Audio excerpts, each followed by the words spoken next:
ఎవరిని మనం కూర్చోబెట్టి మనం పెంపొందించట్లా. ఓకే, ఒక వ్యసనం అనుకోండి, దానికి ఏదైనా పేరు పెట్టుకోండి. ముఖ్యంగా మనకి మద్యపాన నిషేధం అనేది చాలా చాలా కష్టమైన విషయం, ముఖ్యంగా ఆంధ్రప్రదేశ్. ఒకవైపు యానాం, ఇంకోవైపు మనకి మధ్యప్రదేశ్, ఇంకోవైపు చూస్తే మనకి తెలంగాణ, ఒరిస్సా, తమిళనాడు, కర్ణాటక, ఇన్ని బార్డర్స్ని షేర్ చేసుకొని మద్యపాన నిషేధం అనేది ఇప్పుడు చాలా కష్టసాధ్యమైన విషయం. గతంలో కూడా చేశారు, సాధించలేకపోయాం. ఇప్పుడు రెగ్యులేట్ చేయాల్సిన అవసరం ఉంది. ఇందాక గౌరవ సభ్యులు బుచ్చయ్య చౌదరి గారు చెప్పినట్టుగా, ఒకటి స్టేట్ ఎక్స్‌చెకర్కి లాస్ జరిగింది, ప్రజలకి ఆరోగ్యానికి హాని జరిగింది. దాంతోపాటు అసలు ఈ వ్యసనాన్ని తగ్గించే పరిధిలో కూడా కొంత ఉన్నారు, కొంత బడ్జెట్ కేటాయించాలి. ముఖ్యంగా డీ అడిక్షన్ సెంటర్స్ కానీ వీటితో పాటు కేటాయించాలి. అది కూడా సూచన బుచ్చయ్య చౌదరి గారు చెప్పిన సూచన కూడా మనం పరిగణలో తీసుకోవాలి అధ్యక్ష. ఎందుకంటే రేపొద్దు దీంట్లో మనమే కనుక 18-20 ఎంత ఇది 18,000 కోట్లు ప్రస్తుతానికి వస్తే దాంట్లో కనీసం ఒక సర్టెన్ శాతం, ఒక 10% అంటాం, ఎంత పర్సెంటేజ్ ఆ పెద్దలందరూ కూర్చొని, విఘ్నులందరూ కూర్చొని దాంట్లో కొంత డీ అడిక్షన్కి దాన్ని ఖర్చు పెట్టాలి అధ్యక్ష. కేవలం దాన్ని ఆదాయంగా చూడకుండా అట్లీస్ట్ ఒక 10% డీ అడిక్షన్గా దాన్ని డీ అడిక్షన్ సెంటర్స్ ఖర్చు పెట్టాలి. కానీ అన్నిటికంటే కూడా ఈ రోజున గౌరవ ముఖ్యమంత్రి గారు చెప్పింది, వీళ్ళని ఎలా ఇన్వెస్టిగేషన్ అంటే అలిగేషన్స్, దీంతో ఎండ్ అయింది ఈ ప్రజెంటేషన్. ఇదే కనుక ఈ రోజున మనకి క్లాప్ మిత్రాస్కి ఈరోజు డబ్బులు లేక, అలాగే పంచాయతీ బోర్డులో దాదాపు 9 నెలల నుంచి మనకి జీతభత్యాలు లేక ఒక 59 మంది నలిగిపోతా ఉన్నారు. అలాగే ఫీజు రీయింబర్స్మెంట్ లేక విద్యార్థులు నలిగిపోతా ఉన్నారు.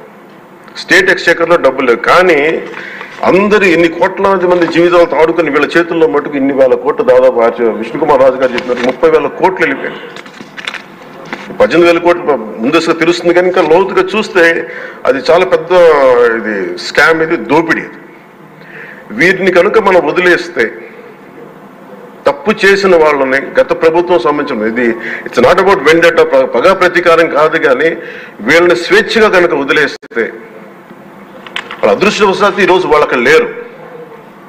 వాళ్ళు కనుక ఉండుంటే వాళ్ళకి నిజంగా వాళ్ళకి సమాధానం చెప్పాల్సిన పరిస్థితి ఉండేది.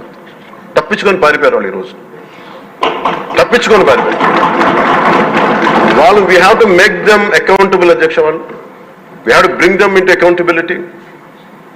They have to be penalised.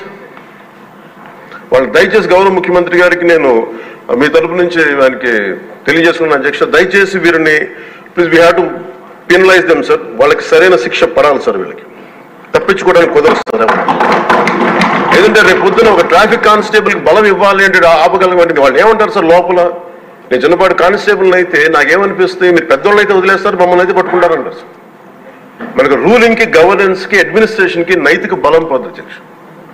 I request you, మిమ్మల్ని నేను ఉద్దేశించి అందరినీ, హౌస్ మెంబర్స్, గౌరవ సభ్యులందరినీ, గౌరవ ముఖ్యమంత్రి గారిని అడుగుతున్నాను అధ్యక్ష మీ ద్వారా. They have to be punished and they have to be penalized whoever they are.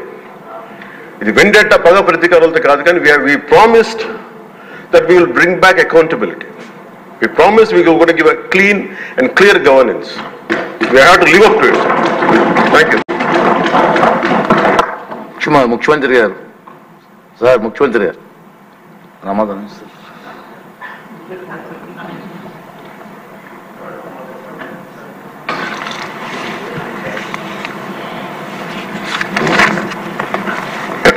అధ్యక్ష, చివరిగా మాట్లాడినటువంటి డిప్యూటీ సీఎం గారు అధ్యక్ష చాలా స్పష్టంగా ఆయన మీరు చెప్పారు. ఎందుకంటే అధ్యక్ష, ఒకటి తప్పు చేసిన వాళ్ళని పనిష్ చేయాలి, దర్ ఇస్ నో కాంప్రమైజ్.